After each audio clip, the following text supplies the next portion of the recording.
Welcome back, guys, to another K-Stang production episode. This one is going to be involving college football. And now, we haven't talked about college football a lot on this channel. However, college football has now ended. We officially have a champion over the college football national champions. So, in this video, we're going to just talk about the entirety of the college football season 2024. And just basically give you our takes of the teams that played, the teams that didn't play. The 12-team playoff was quite interesting. Some teams won, some teams got beat so bad they just went home. They literally had Cancun written all over their back plates.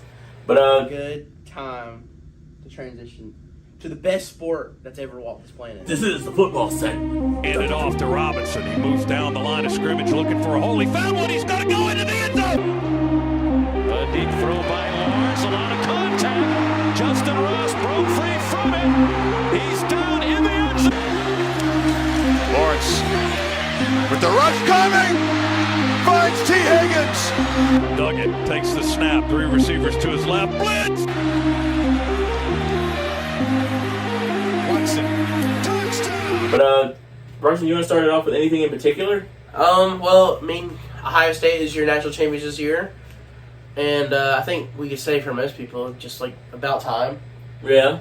I mean, like, don't get me wrong. Like, I mean, this is their second one. It took 10 years to win this one again. But it's like, I think it's hard to be, like, impressed when 2-loss season, $20 million roster. It's just, I don't know, it was weird. I feel like this college football season, it was very good. I think it was a very great season. It was just like it was different. Well, we never had a 12-team playoff before. There were a lot of teams in there that I will say that I didn't expect to, like, rise from the ashes. No, yeah. Obviously, like, some teams like Boise State had one particular player that quite literally should have won the Heisman. That carried him through the college football playoffs. Almost broke the record for all-time rushing yards. And then you had teams such as, like, Arizona State going toe-to-toe with, like, a hard hitter in Texas, which was crazy in itself as well. And then you had teams like Oregon being ranked the number one team in the nation. Got the bye week in the playoff. The entirety of the season. And then lose by 30 points. And then get smoked in the Rose Bowl. In the Rose Bowl, too. And the Rose Bowl at that in Pasadena. The best place to play. I would like to say, never in my life have I seen so much chaos go on. It was. There was no, like, I think realistically all season, nobody knew who was winning the national championship. Because, like, considering you had 12-team playoffs, people were constantly shifting up and down throughout the entire. You lose, like, for example, BYU was like one of the teams that people thought were going. They were in it for the longest time, and then, like, I'm telling you, with like the snap of a finger, they were gone. Yeah, out of it. And then, how do you feel? I'm gonna ask you a question. How do you feel about conference champions getting the automatic bye and getting into the playoffs? I mean, I think the reason they did it was so you didn't have angry Florida State fans. You know, like we could fix that solution that happened like 2 years ago. Like it made sense. I understand like rewarding them. Yeah. Like that was the point. They rewarded them for winning the conference championship. Which I mean, yeah, I think there should be a reward to it. I think next year they're not going to do it though, because like nobody with the bye week won. Every conference champion lost. Yeah. From UGA, Oregon, Clemson, Arizona State. Yeah. And I would like to say, just for the record, Arizona State and Texas was probably one of the best games within the college football. It was. Yeah. That game was unmatched. That was hilarious. The fact, like, dude, that Texas kicker, Burt Auburn, is not playing for Texas next year. he about sold them the game. No, he was deliberately trying to sell them the game. Didn't he miss like 3 kicks in a row? I think it was either 2 It was 2 or 3. It was 2 or 3 kicks in a row. It was wide right, wide left. To be fair, the coach should have never went and talked to him. That was the first time I've ever seen a coach talk to a kicker. I think Saban said so. He's like, that's one thing I never did. I never talked to the kicker. He's like, you don't talk to the kicker. He didn't talk to nobody at all, actually. Yeah. But like that Steve Sarkisian went up to that kicker and said something to him, like, bro, you just made him miss it, bro. I was like, you don't talk to him, bro. I for sure thought he had it. I was like, oh, yeah, dude's sinking there. Next thing you know, it was wide right. I go, oh, shit, here we go. Yeah, but Arizona definitely had a chance to win that game, I will say. They did. They had a great chance. But once you start getting into overtime and you start doing all that wishy-washy stuff, it basically comes down to who can make a play, who's the better team in the end. And Texas proved that they literally let Arizona go toe-to-toe with them. They let them come back. It was so weird. That was like that game really, like realistically, I turned it off at halftime. Cam Scatteraboo is legit. I don't care what nobody says. I don't think he necessarily needed to be a Heisman winner. If he wanted to be a Heisman winner, he could have definitely had more production throughout the season. The race for the Heisman this year was very. I would say it was one of the most competitive years we've had for a Heisman race. Yeah, some of them I really didn't expect to be in there, like not Dylan Randall, but Dylan Gabriel. I mean, he balled out at Oregon, you know. He did. He balled out. Dude, the way that he looked when he played Ohio State. Oh, yeah, I mean, don't be wrong. Yeah, he got dog walked. I'm not gonna lie, but all season his performance. I mean, he beat Ohio State. No, at home. Ohio State lost that game. They probably did. I think Ohio State lost that game. They definitely. Because Will Howard literally ran with time running out and he slid. I mean, I don't know what more you want to do after that, but genuinely, this was wild. This was a wild college football playoff. And I thought what was funny is like, I went into this season with the mindset of thinking like, okay, since we got this 12-team playoff, there's a lot less pressure. No. There's a lot less like. If you make a mistake in a game, like if you lose, like it'll be okay. But dude, it was still like tooth and nail to get in this playoff. I feel like with the 14 playoff, you may have like minimal room in the regular season, but the 12-team playoff, you could literally make one mistake and it'll just completely just tear you apart. But also, I think it still rides on the fact like even when we had the 14 playoff, it's like. What sucks about college football, it's okay to lose. It depends when you lose, though. Yeah, when you lose, because if you lose at the beginning of the season, who cares? Nobody really is going to think too much about it. Because if you lose at the beginning of the season, it's not that no one cares. It's just you have all year long. Clemson's done it so many years. They have. If you lose at the beginning of the season, it's fine. Because guess what? If you win out. Not only do you climb back, other teams lose later to advance your position. Yeah, I mean that's what happened for Clemson this year. A lot of teams lost at the perfect time. Clemson won at the perfect time, and still got double walk. Yeah, but it's like that's what's always been so unfortunate about college football. It's like, look, dude, if you're gonna lose a game, you better lose early. You better. But I mean, look at Oregon. I mean, same thing with Oregon, dude. They went 15-0. Dude, I that still just takes me off. Not 15-0. They went. No, they didn't go 15-0. Well, that would have been 12. 12 games, conference championship. So they went 13-0. Yeah. 13-0, never lost. First playoff game. They got mollywopped. But they only lost one game. I'm not gonna lie. This is probably the best season of Ohio State. But obviously, besides losing to Michigan, this is probably one of the best. And in fact, Will Howard hasn't been, out of the past 3, 4, 5 years, Will Howard is not the best quarterback to come out of Ohio State. At all. By far. But no. He definitely not. I'm trying to think of maybe like top 3 Ohio State. Definitely not top 3. No, might not even be top 5. Probably not. Yeah. Dude, you have like C.J. Stroud. But I mean, like, dude, Barrett. Like with Ohio State's team, like I said, it's hard to be impressed when you spend $20 million on a roster. I feel like everybody does. Like UGA can do it. Like, yeah, it's just like, but then it was like that's what I'm saying. Like, you know, Oregon's done it with you win it. It's like, dude. I mean, like. So are we gonna keep that same stigma for like any other team that could possibly win? I will. You'll keep it? Even if Georgia wins it, it's like, dude, you should for how much you spending on these cats. $20 million is crazy. But like, they gotta make these guys sign contracts, dude. I hate when I see people leaving like after 1 year. Dude, that's dirty. You can't pay this guy $5 million for him to leave next season. I wonder if it's like all fully up front, like fully guaranteed up front. I bet it is. There's no way. Or you pay like half into it, like in goodwill, and give the rest of the. That's a huge financial irresponsibility. Yeah. I don't know. It's just like there's no way you're giving a 18-year-old kid $2 million right there. It is because it became, I think, a problem a lot faster than people thought it would. I thought it was a problem to begin with. I was like, there's no way we're paying these guys. Like, these guys get free college.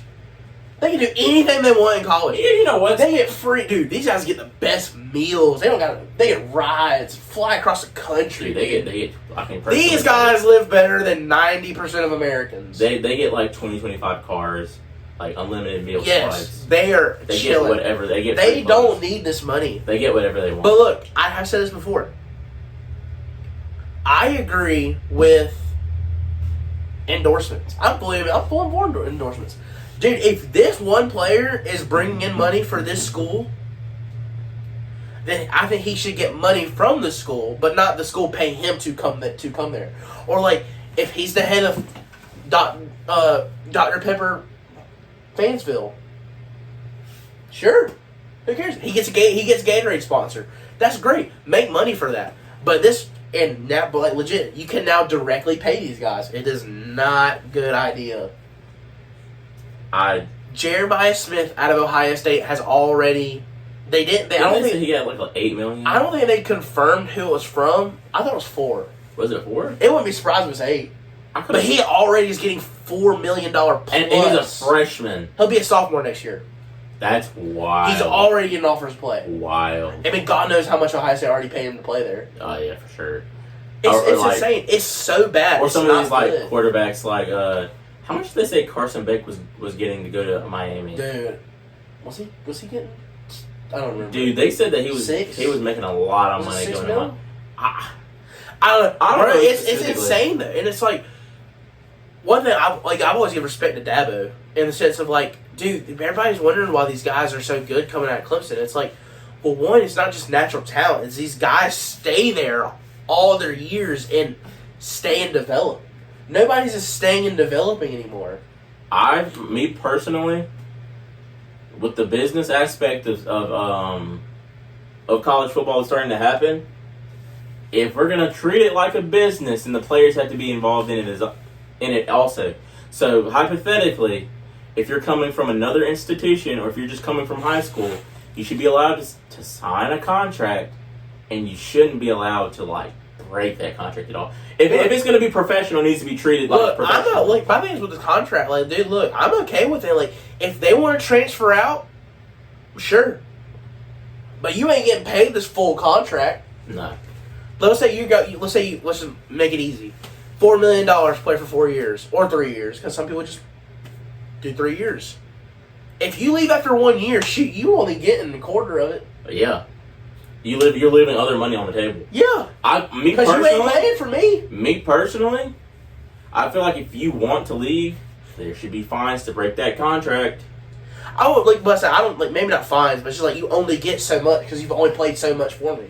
I'm just saying, if we're gonna treat it like a business, it needs to fully be a business. But also, I mean, it was weird this year. I mean, like there was a lot of inconsistency. Like really, all season, I did not know who was going to win it all. Well, such as national champion. Yeah, yeah, it was inconsistent this year. I mean, like plenty of teams. Everybody thought Georgia was going to be top dog. The most inconsistent Georgia team I've ever seen in my life. How do you feel about Carson Beck? Like, I don't care. You know, like, well, how did you feel about it when you saw it? I thought it was because I knew he had another year of eligibility. I already thought it was weird for him to go into the draft. Thing is, a lot of Georgia fans hated on Carson Beck this year. I didn't. Georgia had literally the worst wide receiver class in college football all year. But we had the worst. We led the season in drops.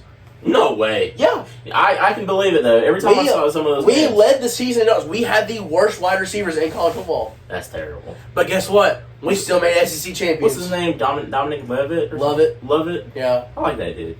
Sometimes. Dylan Bell, garbage. Arian Smith, garbage. But, like, just in general, it's like, you don't know. And Texas, I loved it. I love beating them twice. You don't come to the SEC. I can never understand how Texas lost so bad. I mean, they got that whooped at home plenty of times. and they got beat in Atlanta. I have never seen a team lose so badly each time. Like, literally, you play a team, like some NFL teams, you play a team twice, you might go half and half, you might go 50%. But, like, Texas, you know what Georgia's going to do, and you still find a way to lose. And it's not like they have bad players either. Isaiah Bond is a great wide receiver. No, like, dog. what's their running back's name? Can't think of it I right don't remember. That tight end, 8'5"? Love that guy. The tight end's good. Blue, I can't think of his first name. Their running back. He's really good as well. I mean, even their defense was pretty good, I think. Like I said for years, that back's it, dude. You don't go in the SEC and run it, bro. And they're like, yeah, we did. We went undefeated in the SEC besides Georgia. I said, bro, you played the bottom 5. Their schedule next year's a joke also. That's another thing with this money crap, bro. Texas is paying for these god-awful schedules, and it's not fair. It's not. And they have Archie Manning coming in. And Texas has one hard game all season next year. 2. I say 2. They go at Ohio State, second week. Really? Yeah, they go into Ohio State, second week, which is weird. They're playing that. That's like a really weird game. Yeah, they're playing at Columbia second week, and they're coming to Georgia. Oh, yeah, that's dirty work. That's it. That's dirty work. That's it. Well, who else do they play? Nobody. All right, so guys, Very bottom low. Yeah, for the next college football segment, we're gonna have to like study next week's or the next year's schedules. That'd be really interesting to see. Yeah. Like which teams play which teams. But highlights of the season, though, I'm going to give props to Clemson's quarterback, K-Klubnik. Bro lit it up this year. They say he was one of the top-rated quarterbacks within the nation. He is. And I want to laugh at all the Clemson fans from last year and the year before. They're like, I don't want this guy. And I'm like, watch Dabo do something with him. And he did. Bro's a dog. But he had a lot of shortcomings, though. Very short. I want to know his third down conversion rate. Or the team's so bad. Or the third down, the team's third down conversion rate. Because I felt like we had a lot of 3-and-outs. We had a lot of punts, which we really shouldn't have. We lost Phil Moffitt. One of our running backs got his ACL torn, which is very problematic. We have some wide receivers coming in, and did you know Dabo Swinney actually used the portal? And he had to. Yeah, he really had no choice. I bet those boosters were like, hey, you better use this portal this year, or if you don't do shit with that portal, you get fired. He got wide receivers. He got a. I'm telling you, I really think he's in the hot seat. Dabo Swinney? Yeah. And it's even hotter because look, they're making him use his portal this year, and if he'll probably bring home conference champion. There's no way. Because there's nobody in the ACC. But it's like, dude, if you don't make a playoff run this year, I'm like, dude. I don't know. In theory, he did this year. We really wasn't expecting it, though. He didn't make a playoff run this year. We really weren't expecting it. They shouldn't even been in there, and that Texas game proved it. Yeah, I mean that was the worst. That's another thing. That's why they got to get rid of this. The conference champs get an automatic bid in. It should be the best 12 teams, but we did not get that this year. Tennessee looked horrible too. Tennessee, yeah, they were on. I would just like to say Nico Yamalave, how do you say that? looked absolutely abysmal. Looked like he ain't never played a down of football in his life. Also, this also, semi-thing, also in the 12-team playoff. I think I've said it in very past episodes a long time ago. We don't need a 12-team playoff. And the reason I say this, there's never going to be a Cinderella story. There's not. Because also, what they want to with TCU, example, the Cinderella story. The best team in the country was still going to win. That was Georgia that year. They had this miracle season playing in the Big 12 because it's a joke of a conference. It's pretty easy to play in. And they had that game against Michigan and they beat them. But it's like with the 12-team playoff is you're going to play good teams a lot more. But it's like what I've always believed in with the college football playoff is you have 2 teams that are elite. And I'm talking these are your championship contenders. Sometimes there's 4. Maybe pushing is 4. Then you got this huge gap. That's where everybody else is. And that's what happened this year. Nobody was touching Ohio State. I don't know. Ohio State was... Nobody was touching Notre Dame. Notre Dame was a very good team. The way that they played against Ohio State may not have been the way that I wanted them to. Honestly, I don't like Michigan fans. Michigan and Ohio State are, realistically, some of the most annoying fan bases. The best thing they got going for them, they brag about 2 things. We got some of the most national championships. Half their national championships are before World War II. And then the other thing they brag about is they got the best rivalry in college football. And it's so annoying because, like, the fact that Michigan fans are talking so much crap about Ohio State when they beat them this year, dude, you still had 5 losses. You didn't win a national championship. Ohio State won a national championship. Ohio State literally could care less about that game this year. No, especially if you win a national championship. They showed Ohio State did not care to play Michigan this year. Ryan Day also said something that I thought was very interesting. Also, I thought the bye week was a disadvantage. I always think bye weeks are disadvantages. You went over a month of not playing any football. Was it 2 months? I don't know. I can't tell you exactly, but I always think bye weeks are at a disadvantage. I don't want to play a bye week. There's no way.